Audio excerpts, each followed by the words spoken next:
साथियों नमस्कार। आज हम लोग जैव विविधता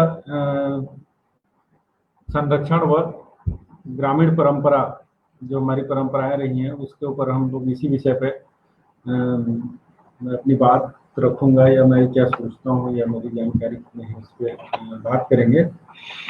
जैव विविधता हमारे जीवन को जीने के लिए जैव विविधता बहुत ही जरूरी है। खास करके ये देश, दुनिया, आज पर्यावरण, सारा चीज इस चीज को लेकर के चिंता कर रहा है कि किस तरीके से हम अपनी जैव विविधता को संरक्षित करें, उसको बचाएं और उस दिशा में आगे बढ़ें, उसको समझने का प्रयास।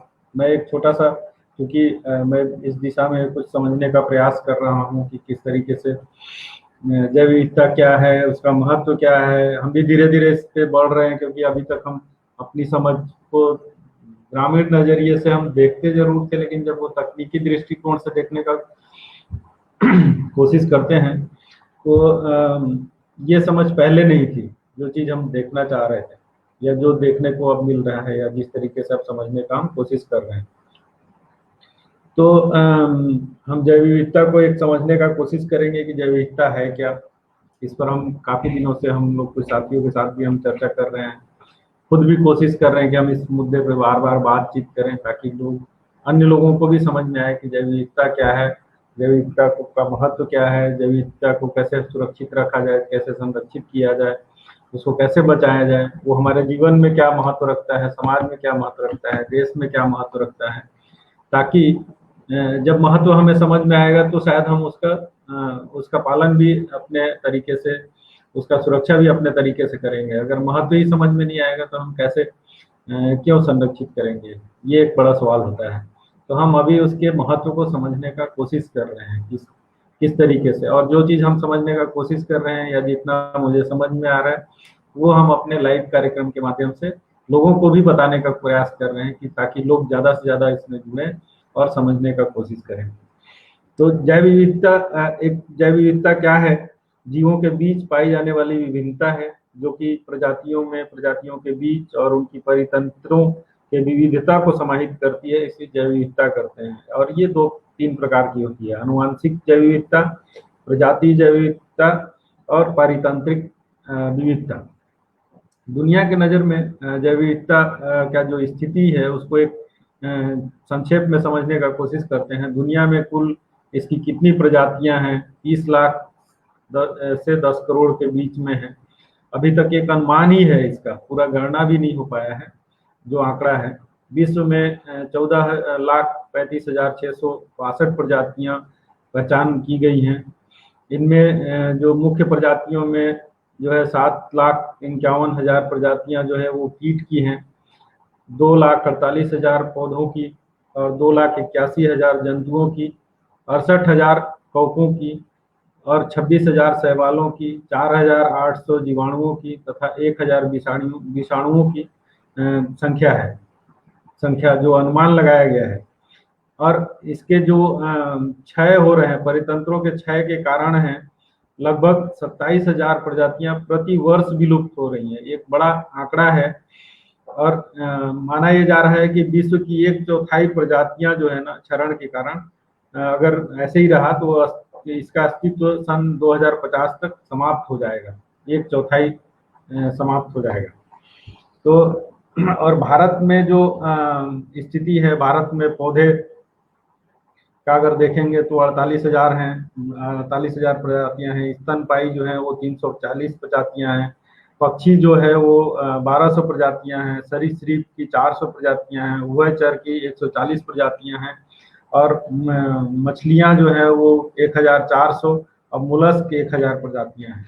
पौधों में देखेंगे तो पुष्पी पौधे 17,000, समुद्री वनस्पतियां 5,000, कवक 20,000, लाइफेन 16,000, बायोफाइट जो है वो 27,000 और टेरिडोफाइट 600।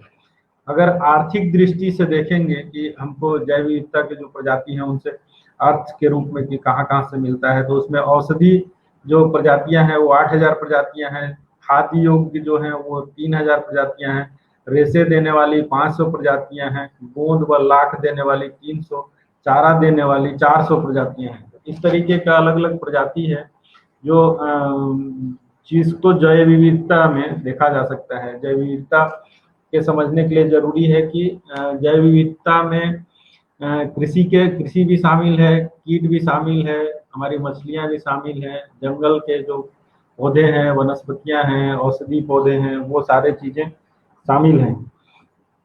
अब हम जैव विविधता के महत्व को देखते हैं तो जैव विविधता का महत्व जो है बहुत सारे महत्व हैं।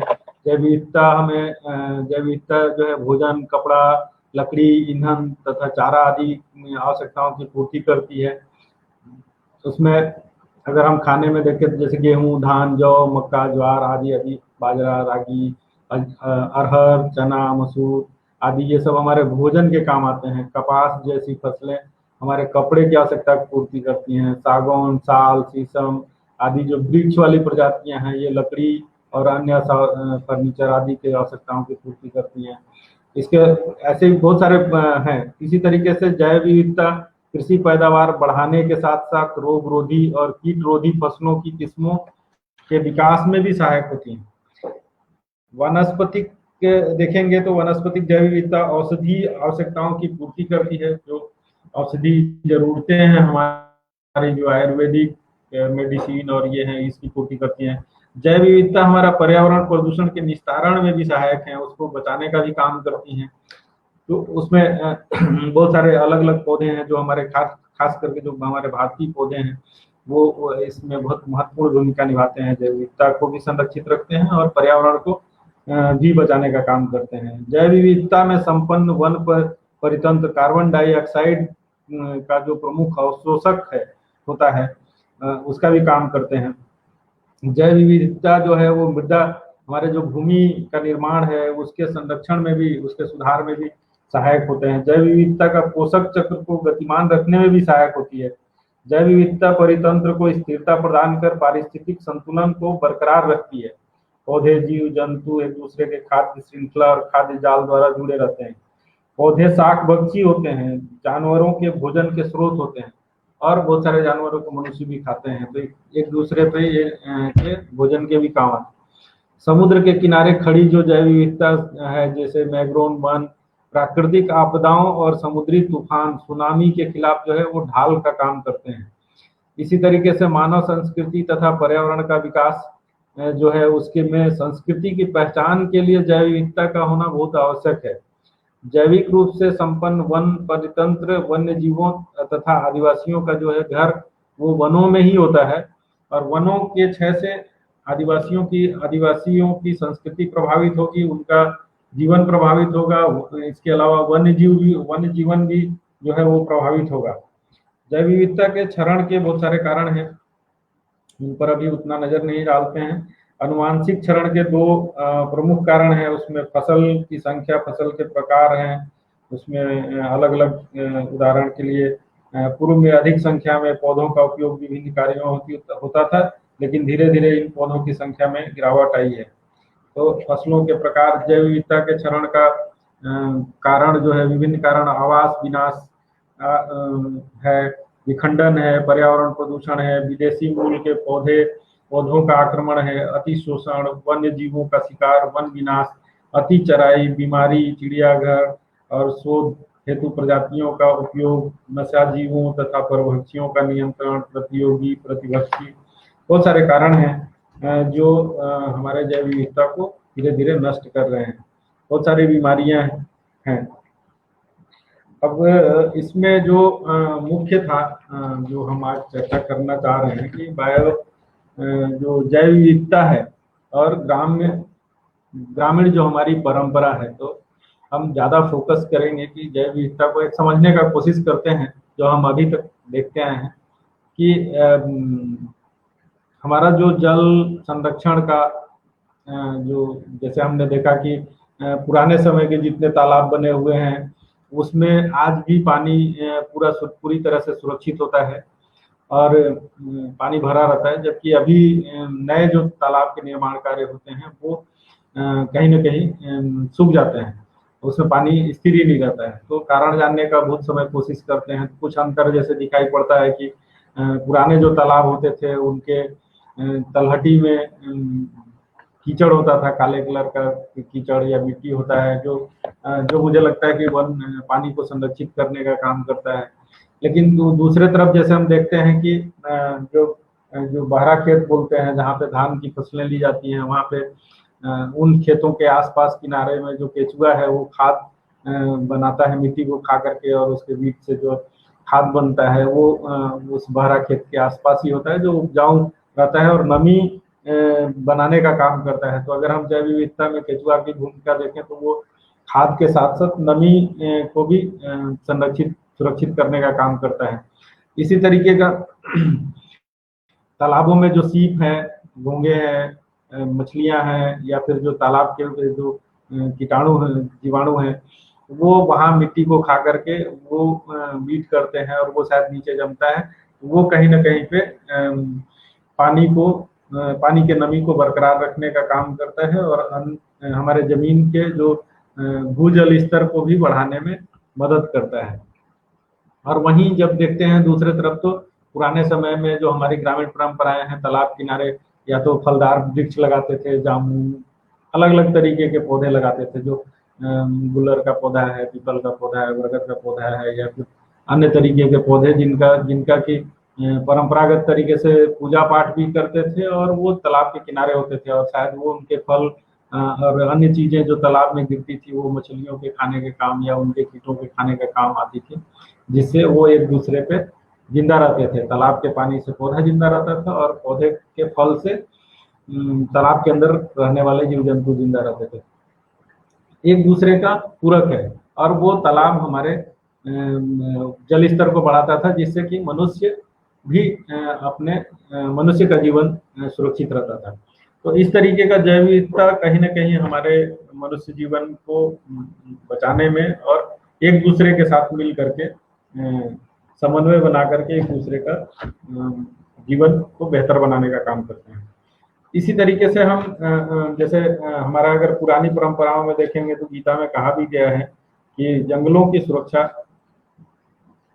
शेर करता है और शेर की सुरक्षा जंगल करता है। तो वो एक दूसरे के पूरक हैं, एक दूसरे के लिए मददगार हैं, एक दूसरे की सुरक्षा करने के लिए। आने वाले समय में जिस तरीके से अगर हम एग्रीकल्चर का बात करें, खेती का बात करें, तो पुराने समय में हमारा जो खेती का झूम खेती या फिर जो हमारे पारंपरिक खेती थे उनका जो उत्पादन लिया जाता था, और वो हमारे लिए बेहतर थे, जैव विविधता को संरक्षित करते थे। और धीरे धीरे नई फसलें आई और फिर वो हम रासायनिक खादों का प्रयोग करना शुरू किए उत्पादन लेने के चक्कर में। तो धीरे धीरे हमारा जो पारंपरिक खेती था वो कहीं ना कहीं उसका क्षरण होने लगा, विनाश होने लगा, और हमारी जो भूमि थी, कृषि योग्य भूमि थी, जो उपजाऊ भूमि थी, वो भी धीरे धीरे खराब होने लगी। तो हम कहीं ना कहीं उसको उस रूप में देखते हैं कि रासायनिक खाद का प्रयोग, शायद हम विकास की भागदौड़ में जो आगे बढ़ने का कोशिश कर रहे हैं, तो वो हमारे उस दौड़ में हम ज्यादा उत्पादन कैसे ले सकें, और उस गलत तरीकों का प्रयोग करके हम भूमि क्षरण को ही नहीं, उससे पानी भी दूषित हो रहा है। जो हमारा शुद्ध पानी था वो उसमें आज कहीं ना कहीं केमिकल मिला हुआ आज भी है सारे जगह के पानी में, तो पानी भी दूषित हो रहा है, हमारे मिट्टी दूषित हो गई है, जो हम फसल खा रहे हैं वो भी दूषित हो गया है, तो हमारे स्वास्थ्य के लिए भी वो हानिकारक है। साथ ही जो खेत में जो पौधों के लिए सपोर्टिंग का काम का सहयोगी भूमिका निभाते थे जो कीटाणु, वो कीटाणु इन रसायन को डालने से मर जाते हैं। जैसे हम केचुआ का उदाहरण लें, केचुआ खेत में खाद बनाता था और उससे एनर्जी मिलती थी पौधों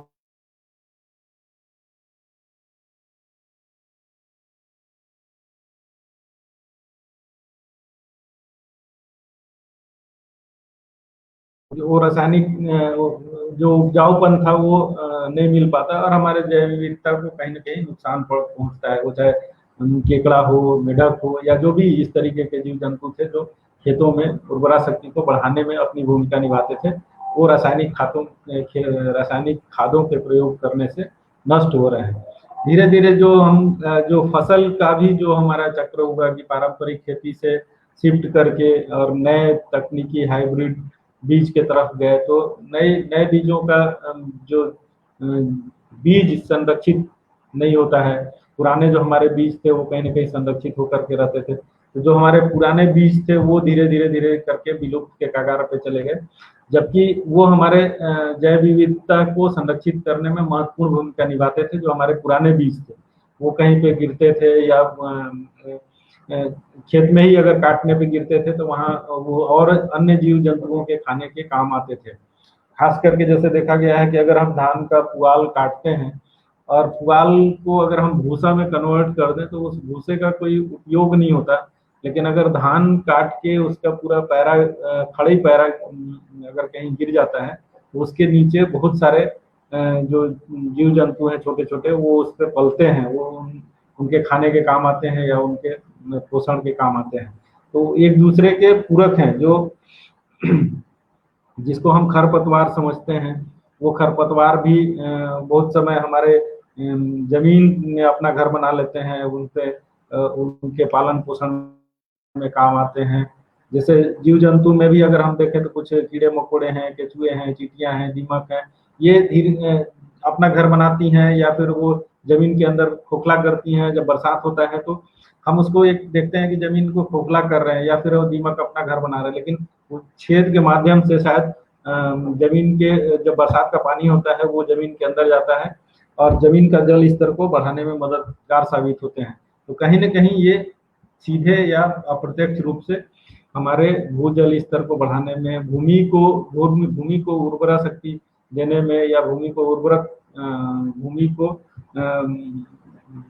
क्या कहना चाहिए, भूमि को अच्छा उपजाऊ बनाने के लिए इनकी भूमिका बहुत रहती है।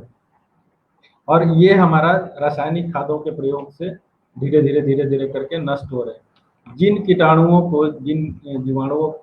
को मारने के लिए रासायनिक खादों का प्रयोग किया जाता है, वो भी हमने एग्रीकल्चर में कुछ लोगों से बात किया तो पता चलता है कि उनके भी जो धीरे-धीरे क्षमताएं हैं वो बढ़ती जा रही हैं। मतलब उनको मारने के लिए भी हर बार जो दवाई का पावर है वो ज़्यादा डोज देना पड़ता है, तब जाके मरते हैं।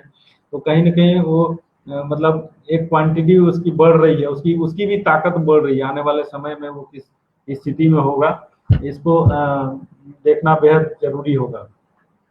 दूसरे तरफ हम जैसे नुकसान के रूप में देखते हैं तो हम इस पर भी बात करना चाहेंगे कि जो प्राकृतिक या नेचुरल चीजें होती थी या नेचुरल तरीके की खेती होती थी, नेचुरल तरीके के जैव विविधता में एक बड़ी भूमिका होती थी।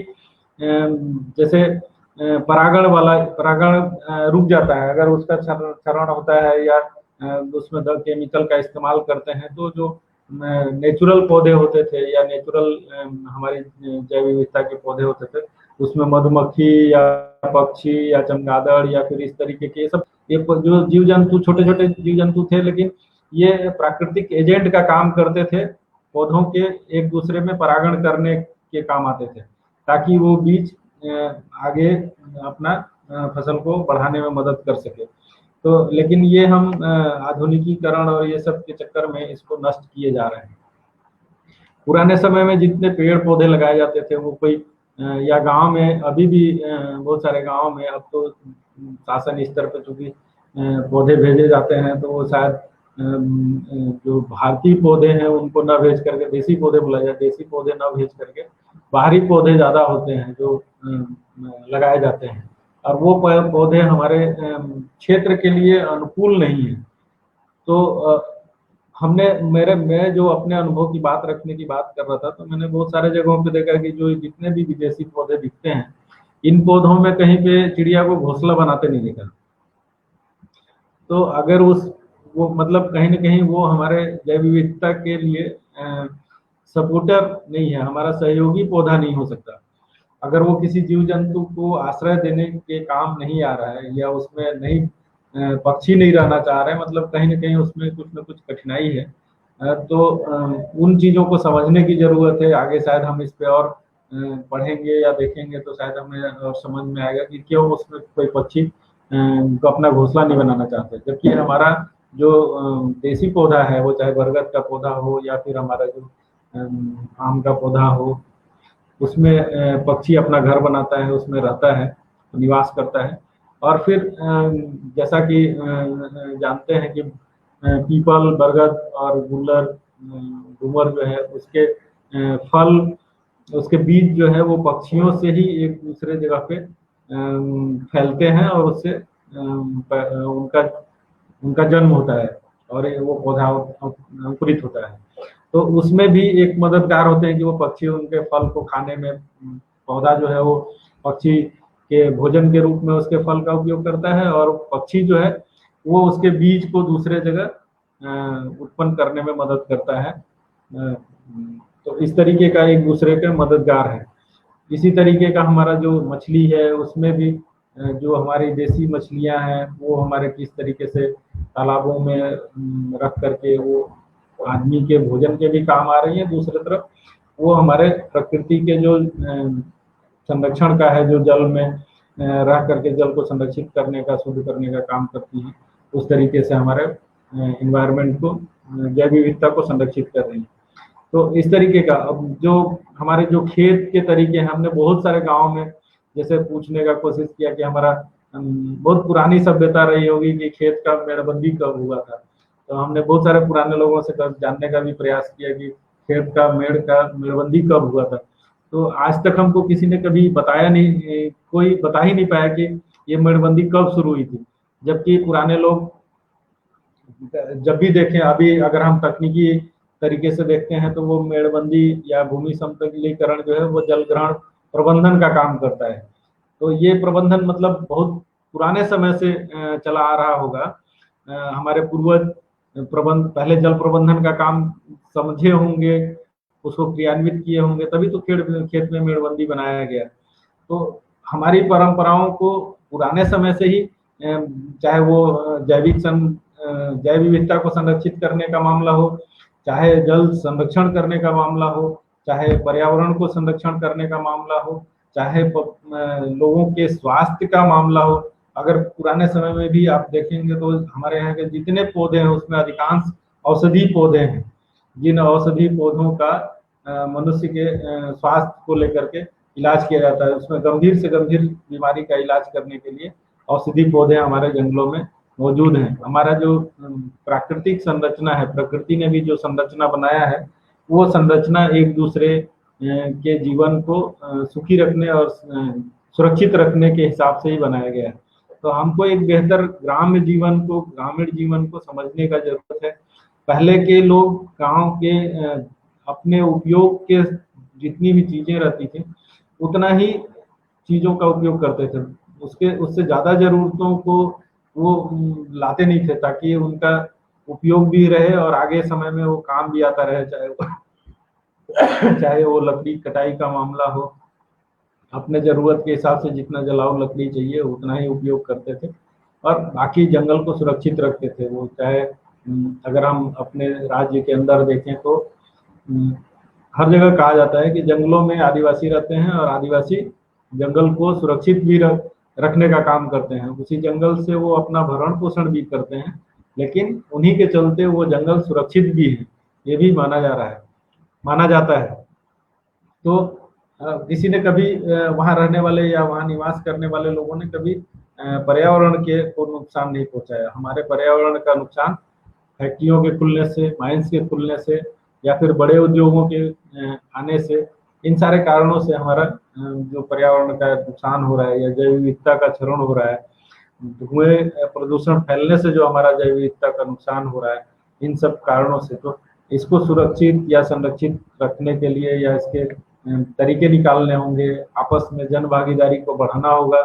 शायद हम जिस चीज को अभी सिर्फ निवास या रहवास के हिसाब से देख रहे हैं, उसको हमको समझने का जरूरत है कि हम जैव विविधता को अच्छी तरीके से समझें, उसके महत्व को समझें, उसके हमारे जीवन में कितना महत्व है या हमारे राष्ट्र के लिए कितना महत्वपूर्ण है उसको समझें और जन भागीदारी से इसको जैव विविधता को संरक्षित करने और उसको सुरक्षित रखने का काम और उसको बढ़ाने का काम करने का जिम्मेदारी हम लोगों को उठाना ही चाहिए।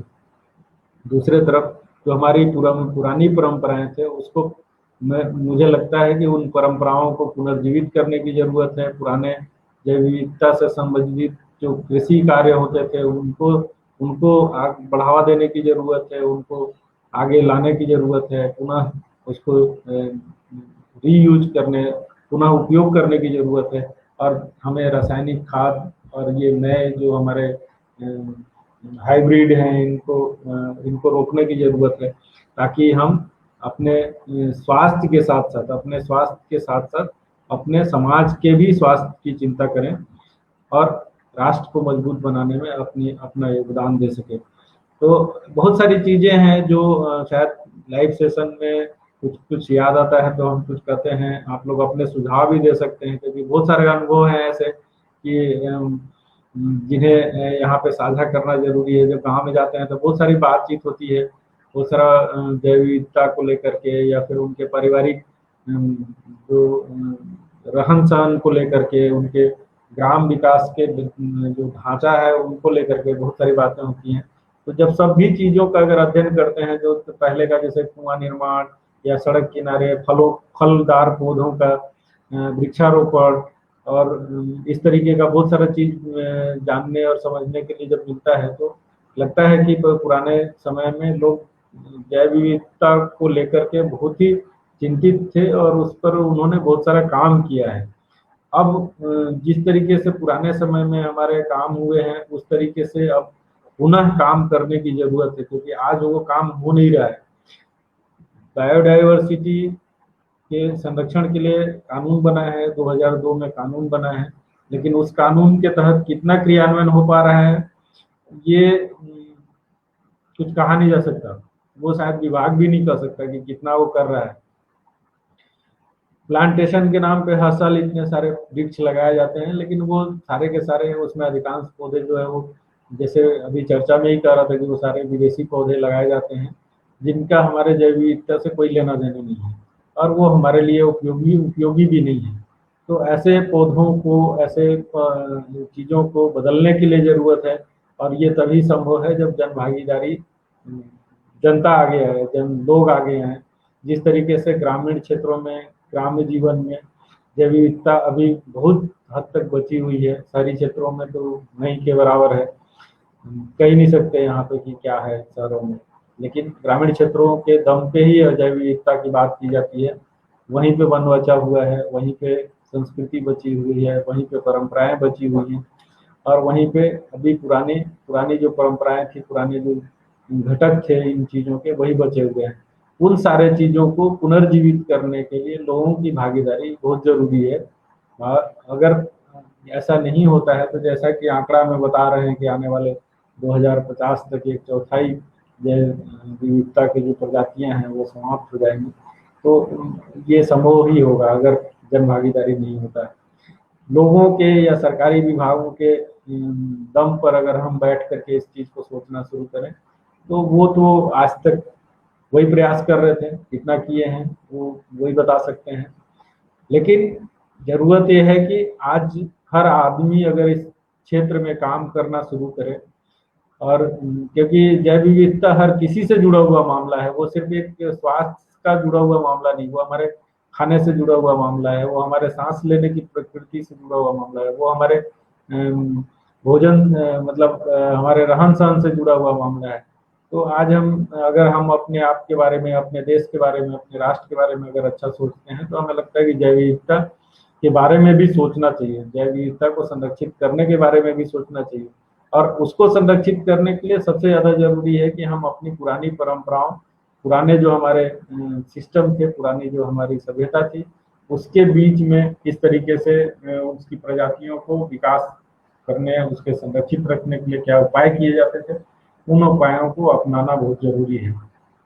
मैं उदाहरण के लिए एक एग्जाम्पल देना चाहूंगा, क्योंकि अभी बहुत सारा जो शासन की योजनाएं चलती हैं, तो वहाँ का ब्रीड ले आओ और यहाँ लगा दो, ये एक बातचीत होती है, और लोग सोचते हैं कि इसको लाने से एक नया मॉडल खड़ा हो जाएगा या नया विकास हो जाएगा। हमने देखा है, हम एक धान का फर्स्ट किस्म लेके आए और उसको हमने 3-4 जिले बाद ला करके एक जिले में यहाँ पे उसका उत्पादन के लिए अपने एक साथी के यहाँ लगवाया।